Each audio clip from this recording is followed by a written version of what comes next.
Hari ini kita akan melanjutkan lagi pemahaman teologi tentang manusia. Kalau kemarin kita sudah mempelajari tubuh dan jiwa, dan sekarang kita akan mempelajari tentang roh manusia. Ya, seperti yang telah kita pelajari bahwa ketika kita mempelajari manusia ada dua pandangan, yaitu yang pertama adalah pandangan dikotomi dan pandangan trikotomi. Untuk pandangan dikotomi, manusia dibagi menjadi dua bagian, yaitu tubuh dan roh atau tubuh dan jiwa. Sedangkan pandangan trikotomi, manusia dibagi menjadi tiga bagian, yaitu tubuh, jiwa, dan roh. Karena kita mempelajari bagian-bagian masing-masing, yaitu tubuh, jiwa, dan roh, maka kita untuk sementara menggolongkan diri kepada pandangan trikotomi. Ya, tetapi nanti saudara-saudara dapat memilih secara pribadi apakah lebih setuju dengan pandangan dikotomi atau pandangan trikotomi. Nah, sekarang kita bicara tentang roh manusia yang dalam bahasa Yunaninya disebut dengan pneuma. Roh manusia atau pneuma itu bertentangan dengan tubuh, sarx. Tuhan Yesus pernah mengatakan hal itu dalam peristiwa ketika dia berada di dalam Taman Getsemani sebelum waktunya untuk ditangkap. Tuhan Yesus memesan kepada murid-murid untuk selalu berjaga-jaga dan berdoa karena roh itu memang penurut tetapi daging itu lemah. Dan Rasul Paulus juga mengatakan bahwa antara roh dan tubuh itu selalu memiliki pertentangan.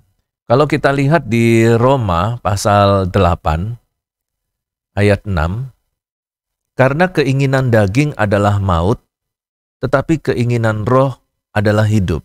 Kalau kita coba lihat ya dalam Roma pasal 8, mulai ayat 1, demikianlah sekarang, Roma 8 ayat 1, demikianlah sekarang tidak ada penghukuman bagi mereka yang ada di dalam Kristus Yesus.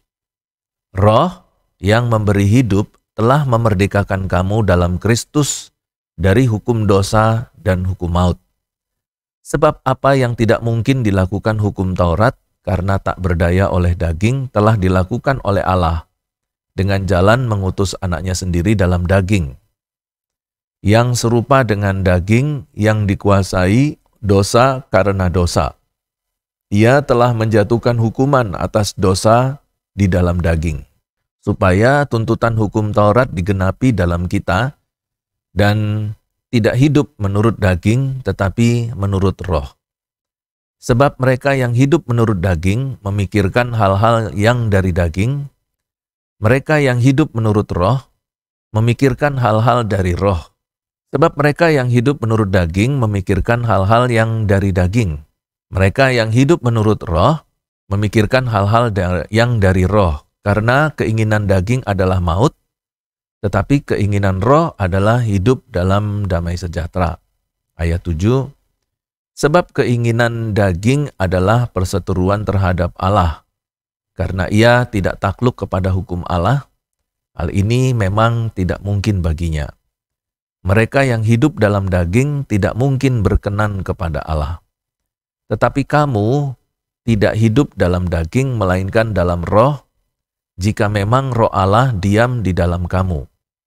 Tetapi jika orang tidak memiliki roh Kristus, ia bukan milik Kristus.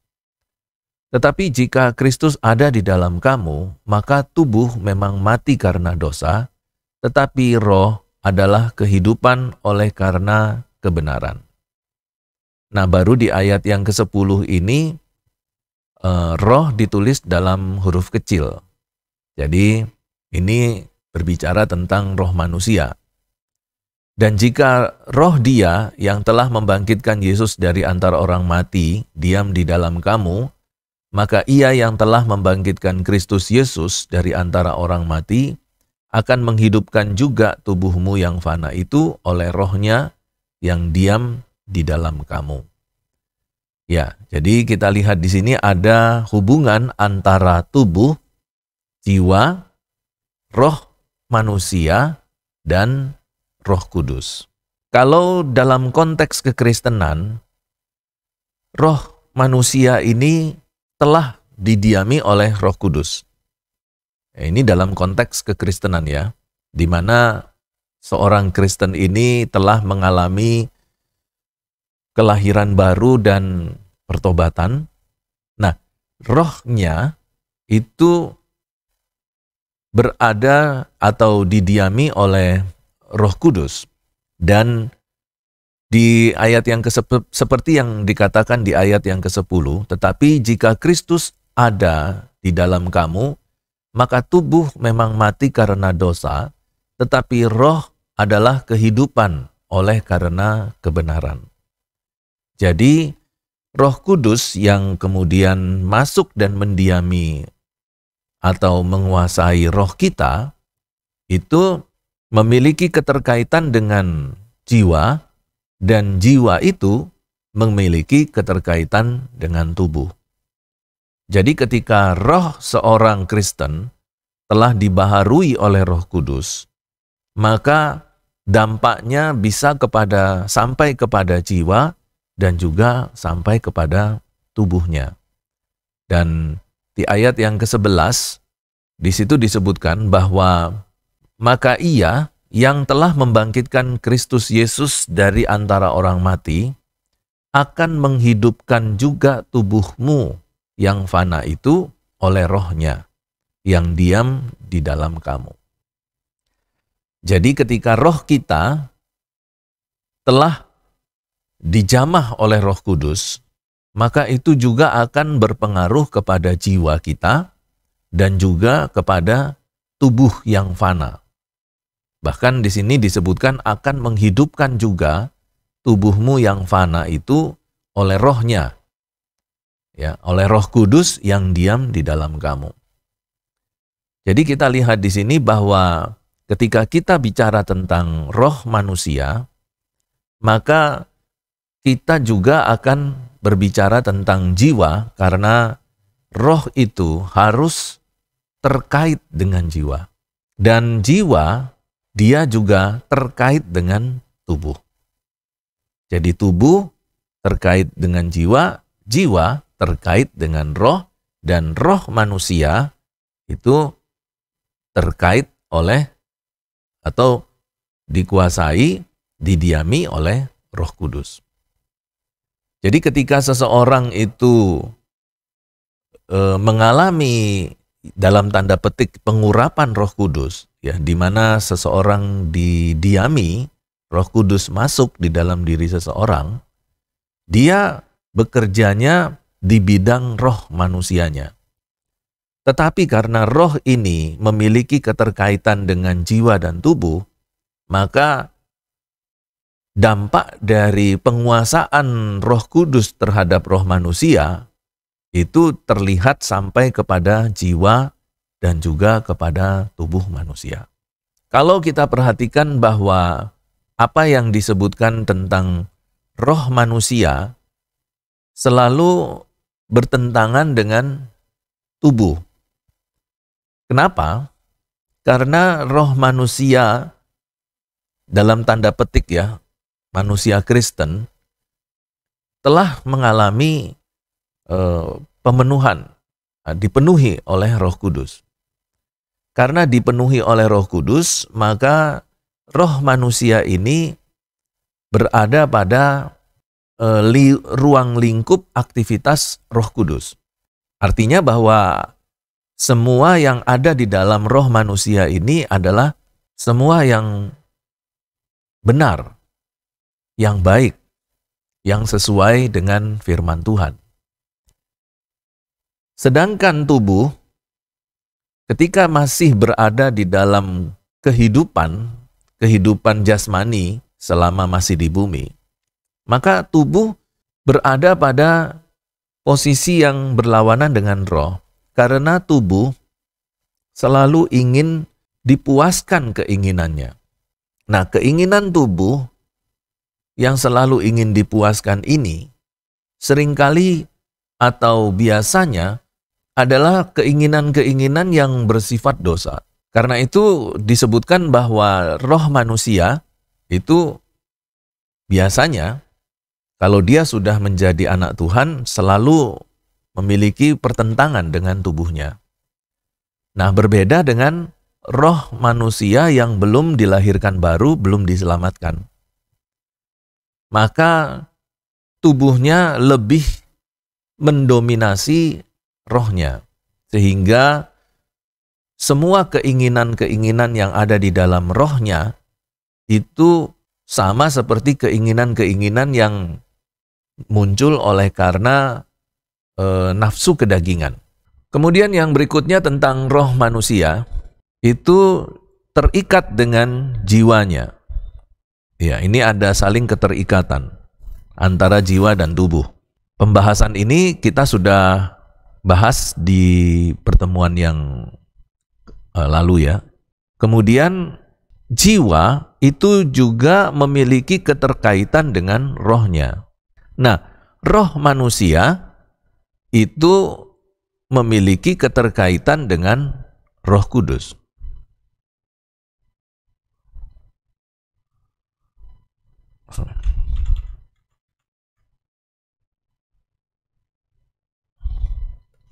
Begitu.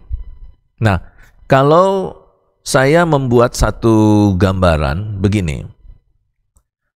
Gambaran ini bukan sesuatu yang bersifat perkiraan ya atau spekulasi ya. Gambaran ini bukan bersifat spekulasi, tetapi ini berdasarkan penelitian dan pengalaman pelayanan. Jadi manusia yang memiliki tubuh, jiwa, dan roh, itu rohnya itu memiliki semacam satu benang yang terhubung dengan Allah. Nah, ini kita sebut sebagai pembahasan metafisik. Jadi menurut pandangan metafisik, bahwa roh manusia ini dia itu seperti memiliki ikatan benang dengan Allah. Nah, di tengah-tengah di sini ada Roh Kudus.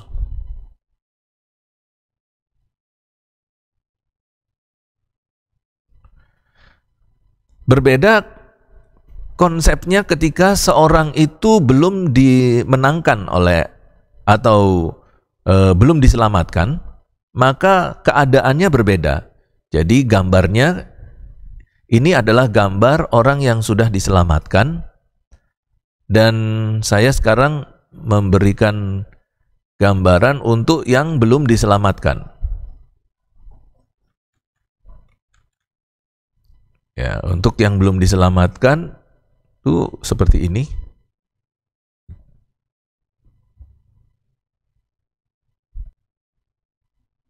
Nah, kalau dia belum diselamatkan, rohnya itu tidak memiliki hubungan yang terkait dengan Allah, tetapi di sini dia terputus. Nah, jadi terputus di sini. Jadi benang yang mengarah ke Allah,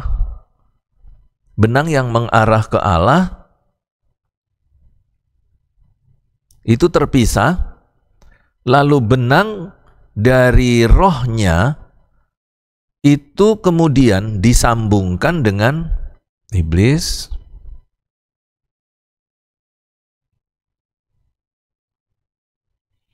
Nah, iblis, setan itu juga mempunyai benang. Ya, dalam pandangan atau dari sudut pandang metafisik ya, iblis juga punya benang. Nah, benang roh yang ada di iblis itu kemudian dikaitkan dengan benang roh yang ada pada roh manusia. Sehingga roh manusia ini dia terkonek dengan roh iblis atau roh setan. Nah, koneksi ini bisa pengaruhnya itu menguasai pikiran,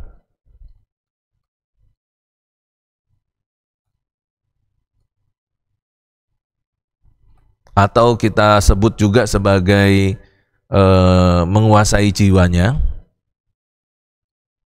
menguasai jiwa manusia,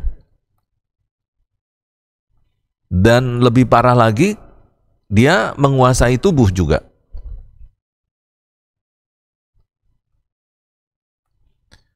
Nah, ketika iblis sampai pada posisi menguasai tubuh manusia, disinilah manusianya mengalami apa yang disebut dengan kerasukan setan.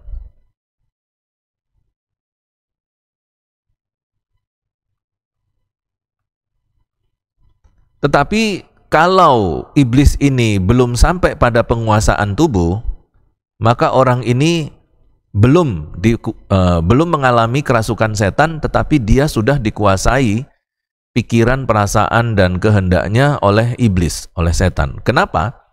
Karena benang dari roh manusia itu tidak terhubung kepada Allah, tetapi terhubung kepada iblis atau setan. Nah, ketika seseorang kemudian bertobat dan dilahirkan kembali, maka benang dari roh iblis, ini iblis atau setan. Nah, benang yang ada di iblis atau setan itu diputuskan. Sehingga tidak lagi ada hubungan antara iblis setan dengan roh manusia, tetapi sebaliknya roh manusia ini kemudian terhubung dengan roh Allah oleh karya Roh Kudus. Ya, jadi di sini Roh Kudus menghubungkan roh manusia ini dengan Allah. Dan Roh Kudus ini yang kemudian nanti menguasai. Ini saya tulis menguasai. Bukan menguasai jiwa, tetapi menguasai bidang roh.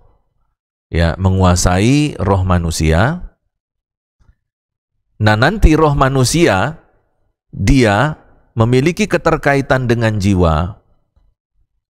Maka Roh Kudus yang menguasai roh manusia itu, kuasanya itu terimpartasi ke jiwa dan kemudian juga sampai pengaruhnya ke tubuh manusia. Ya, ini jadi gambaran metafisik tentang bagaimana seseorang sebelum dia diselamatkan dan seseorang ketika dia diselamatkan oleh karya keselamatan Yesus Kristus. Nah, apa yang saya gambarkan tentang keadaan manusia ini saya kasih batas dulu ya supaya tidak membingungkan nanti ya ini, karena ada coret-coretan lain. Ya, ini bidang yang lain gitu. Nah, kita kembali ke gambar ini.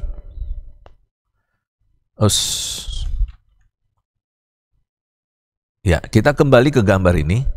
Nah, apa yang saya jelaskan dalam gambar ini itu bukan rekaan-rekaan saya, juga bukan karena pemikiran saya secara spekulasi teologi, tetapi ini adalah teori dari seorang hamba Tuhan yang bernama Dr. Rebecca Brown. Jadi gambaran ini teori dari Dr.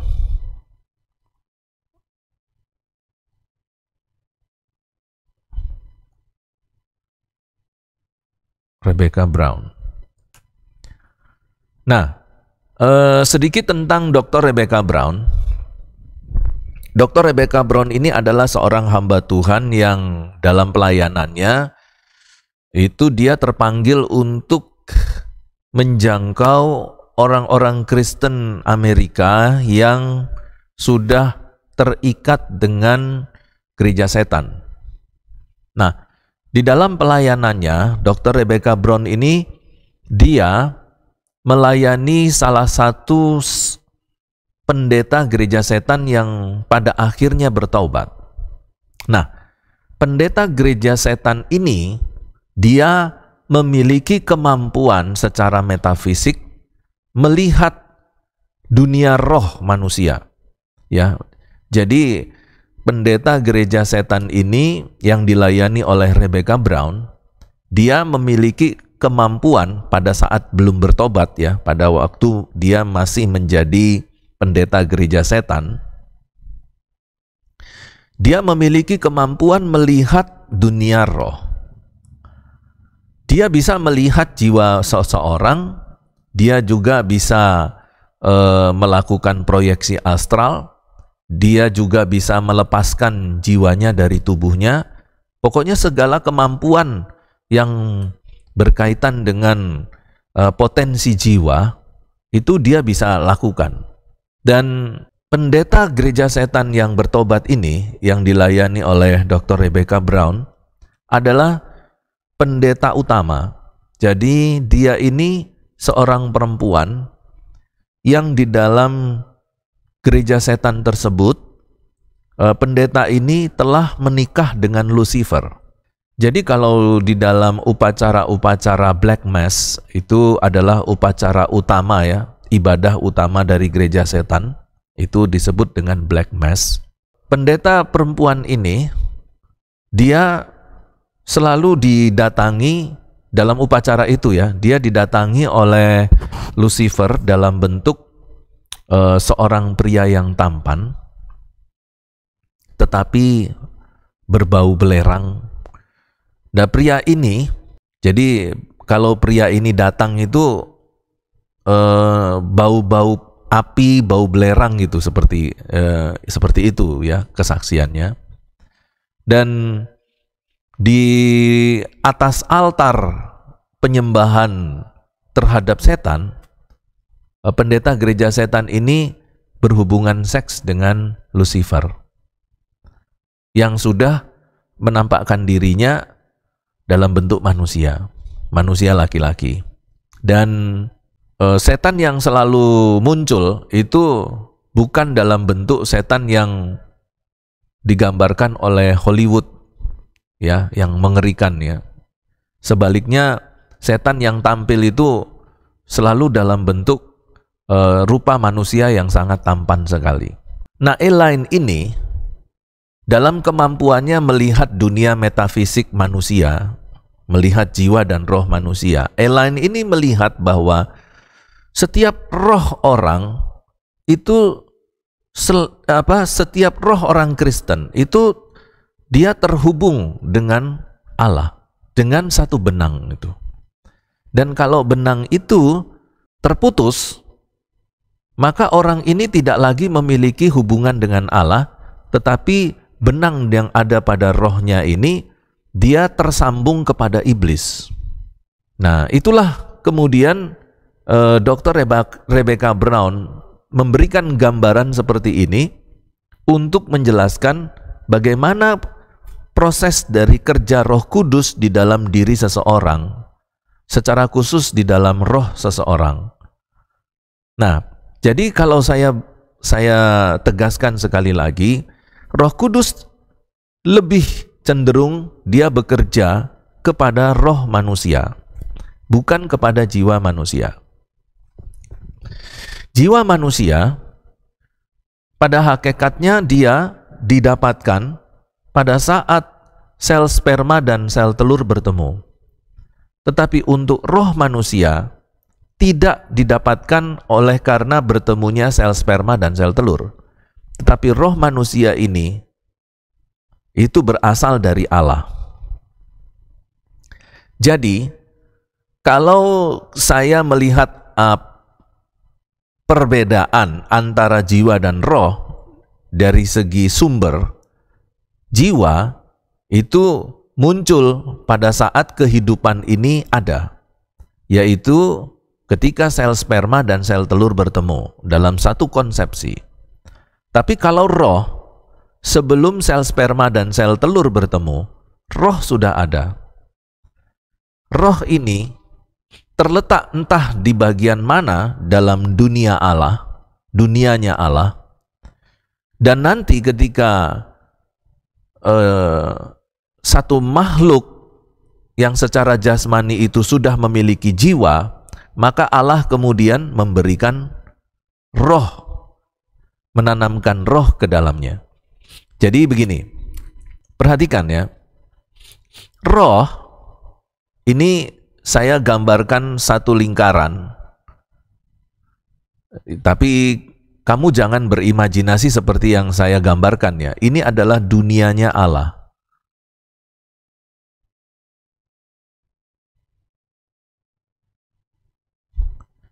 Ya, di sini terdapat surga, malaikat, ya, dan lain-lain. Saya tidak tahu dunia Allah yang secara kompleks itu seperti apa. Apakah surga itu adalah satu wilayah, ataukah dalam bentuk langit tata surya tingkat 1, tingkat 2, tingkat 3? Seperti konsep orang Yahudi ya, bahwa langit itu atau surga itu berada pada tingkat yang ketiga dari susunan tata surya. Makanya disebut dengan surga tingkat yang ketiga. Nah, jadi kalau kita lihat di sini, di dalam dunianya Allah ada satu wilayah, ya, disinilah tempatnya roh manusia. Roh-roh manusia berada. Jadi, ketika sperma dia bertemu dengan sel telur, maka terjadilah yang disebut dengan konsepsi dalam stem cell, atau disebut dengan sel punca. Nah, dalam konsepsi ini, maka terjadilah kehidupan. Ini ada kehidupan. Ketika kehidupan ini terjadi, maka secara otomatis dalam pertemuan antara sel sperma dan sel telur kemudian menjadi satu sel, ya, ini sel punca atau stem cell. Nah, ini ada kehidupan. Dalam sel ini sudah ada kehidupan, dan di sini itu secara otomatis terbentuk jiwa manusia.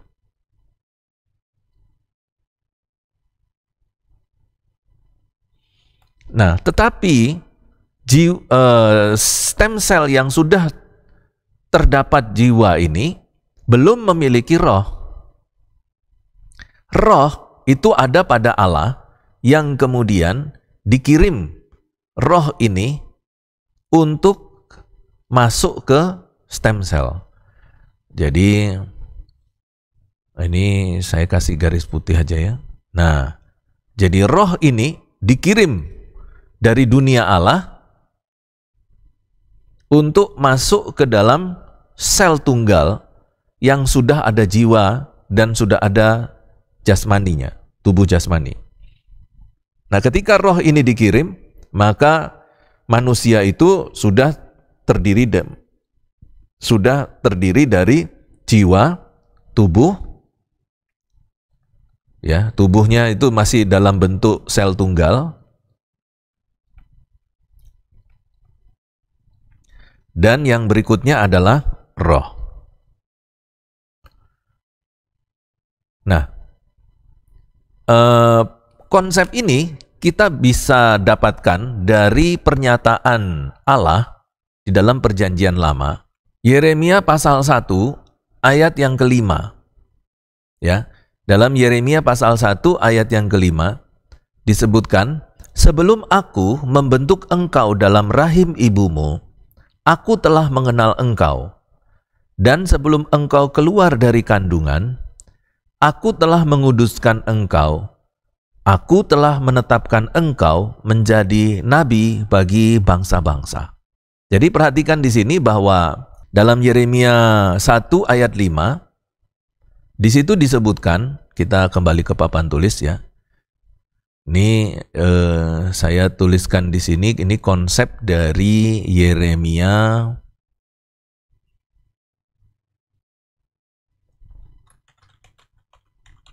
1 ayat 5. Jadi apa yang saya gambarkan tentang dunianya Allah itu saya ambil dari Yeremia 1 ayat 5 ini, ya.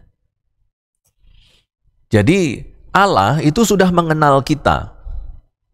Ya, kalau di dalam Yeremia 1 ayat 5 dikatakan, "Sebelum aku membentuk engkau dalam rahim ibumu, aku telah mengenal engkau." Jadi ketika seseorang itu belum berada di dalam rahim seorang ibu, Tuhan itu sudah mengenal roh kita. Itu berarti bahwa roh kita itu berada pada satu wilayah di dunianya Allah. Dan Allah mengenal roh kita itu. Dan roh yang sudah dikenal oleh Allah itu kemudian nanti dikirimkan untuk mendiami stem cell. Ya, sel tunggal yang sudah memiliki kehidupan. Di mana di dalam sel tunggal itu sudah terdapat tubuh dan jiwa. Lalu kemudian dikirimkan roh masuk ke dalam stem cell itu, dan kemudian dari stem cell itu masuk kepada fase morula, fase blastula, fase zigot, fase janin, fase bayi, dan kemudian lahirlah seorang bayi. Nah, ketika seorang bayi lahir itu sudah lengkap ya unsur-unsur manusianya. Tubuhnya ada, jiwanya juga ada, dan rohnya juga ada. Itu berarti bahwa roh manusia bukan muncul atau bukan ditimbulkan oleh pertemuan antara sperma dan sel telur. Tetapi jiwa itu muncul oleh karena bertemunya sel sperma dan sel telur. Ya, jadi di sini harus jelas. Dan kita sudah bisa melihat perbedaannya tentang jiwa dan roh manusia itu sendiri. Dan kalau kita melihat eksistensi dari roh itu sendiri, agaknya roh kita ini sehakikat dengan malaikat ya, roh malaikat. Dan juga roh kita ini juga memiliki kedekatan atau kemiripan dengan roh Allah. Karena itu Allah mengatakan di dalam kitab Kejadian bahwa kita ini diciptakan serupa dan segambar dengan Dia. Walaupun ya eksistensi roh kita itu tidak sama dengan Allah, ya. Dan roh kita bukan roh Allah. Roh kita bukan diambil dari benihnya Allah. Misalnya ada satu bagian terkecil dari Allah, itu yang kemudian nanti tumbuh menjadi roh manusia. Bukan ya. Kita bukan memiliki konsep seperti itu. Tetapi roh yang sekarang ada pada diri seseorang itu diciptakan oleh Allah. Seperti halnya ketika Allah juga menciptakan malaikat. Jadi malaikat ini adalah makhluk roh yang diciptakan. Itu berarti bahwa roh manusia adalah makhluk roh yang juga diciptakan oleh Allah. Bahannya dari apa? Alkitab tidak memberikan penjelasan. Tetapi yang jelas bahwa Allah lah yang menciptakan roh kita. Dan dia sudah mengenal roh kita sebelum kita berada di dalam kandungan seorang ibu, dalam kandungan ibu kita. Ya, jadi di sini kita lihat bahwa inilah keterikatan antara roh, jiwa, dan tubuh. Karena Roh Kudus ini sudah mendiami roh manusia, maka roh manusia ini dia melakukan apa yang menjadi keinginan dari Roh Kudus. Karena itu dikatakan di dalam Alkitab, semua yang keinginan dari roh itu selalu berlawanan dengan keinginan daging. Roh Kudus keinginannya berlawanan dengan keinginan daging. Roh Kudus ini mendiami roh manusia. Maka roh manusia adalah roh yang penurut. Jadi dia menuruti apa kata Roh Kudus. Dan apa yang menjadi keinginan Roh Kudus itu selalu berusaha untuk dilaksanakan oleh roh manusia. Tetapi karena roh manusia ini masih terikat dengan jiwa dan roh manusia ini masih terikat dengan tubuh, maka terkadang atau mungkin saja seringkali terjadi benturan-benturan antara keinginan jiwa, keinginan tubuh, dengan keinginan roh. Nah, inilah yang kemudian di bagian ini kita melihat seringkali seseorang itu ketika dia diperhadapkan kepada satu pengambilan keputusan, melakukan keinginan daging atau melakukan keinginan dosa, ataukah melakukan keinginan Allah. Karena di dalam diri manusia sekarang ini, sekalipun dia sudah menjadi anak Tuhan, sudah diselamatkan, tetapi dia masih, rohnya masih terikat dengan dagingnya, dengan tubuhnya. Dan tubuh daging ini seringkali juga meminta untuk dipuaskan keinginan-keinginannya. Nah, disinilah kemudian terjadi benturan-benturan keinginan. Roh memiliki keinginan dari Roh Kudus, tubuh manusia, jiwa manusia memiliki keinginan-keinginan kedagingan. Nah, disinilah sekarang diri kita sebagai manusia itulah yang memutuskan. Saya mau melakukan yang mana. Karena itu Tuhan Yesus katakan, kita harus berjaga-jaga dan berdoa supaya keinginan-keinginan daging itu tidak menguasai keinginan roh. Ya, daging dan jiwa kita, tubuh dan jiwa kita tidak memerintah roh kita. Yang harusnya terjadi adalah roh kita harus memerintah jiwa dan tubuh kita. Karena itu Tuhan Yesus katakan, kita harus berjaga-jaga dan berdoa. Roh memang penurut, tapi jangan lupa, daging itu lemah. Roh menuruti apa semua yang dikatakan oleh Roh Kudus. Roh manusia menuruti apa semua yang dikatakan oleh Roh Kudus. Tetapi roh manusia masih terikat dengan daging. Daging itu punya keinginan-keinginan dosa. Kalau roh kita tidak kuat, maka daging dan jiwa ini, tubuh dan jiwa ini, dia akan semakin lebih kuat daripada roh kita. Dan akhirnya roh kita didikte, roh kita dikuasai, roh kita dipimpin oleh jiwa dan tubuh dengan keinginan-keinginan dagingnya. Nah, jadi kalau sudah begini, kita sudah semakin jelas. Selama ini kalau kita membaca Alkitab yang berbicara tentang keinginan daging, kita membaca Alkitab tentang keinginan roh, kita sekarang sudah mendapat gambaran yang cukup jelas. Nah, sebelum saya akhiri, saya mau kembali lagi kepada gambar ini. Ya. Ada dua gambar ya, gambar A yaitu gambar di mana roh seseorang itu terikat dengan Allah ya. Terikat dengan roh Allah melalui pekerjaan Roh Kudus. Tetapi ada juga orang-orang yang tidak memiliki keterikatan dengan Allah, tetapi dia rohnya justru sebaliknya memiliki keterikatan dengan iblis atau setan. Nah, disinilah kita harus memiliki kepandaian atau memiliki hikmat dan kecermatan untuk dapat mendeteksi orang-orang yang kita layani. Ketika kita bertemu dengan seorang yang akan kita layani, kita harus memiliki kemampuan untuk mendeteksi apakah rohnya ini terhubung dengan Allah ataukah rohnya ini terhubung dengan iblis atau setan.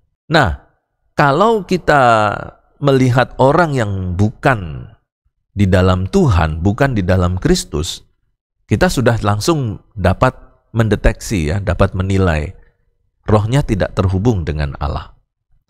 Tapi kalau dia ini pergi ke gereja, dia juga memberikan persembahan, dia juga memuji Tuhan, dia juga berdoa, bahkan dia seorang TikToker rohani.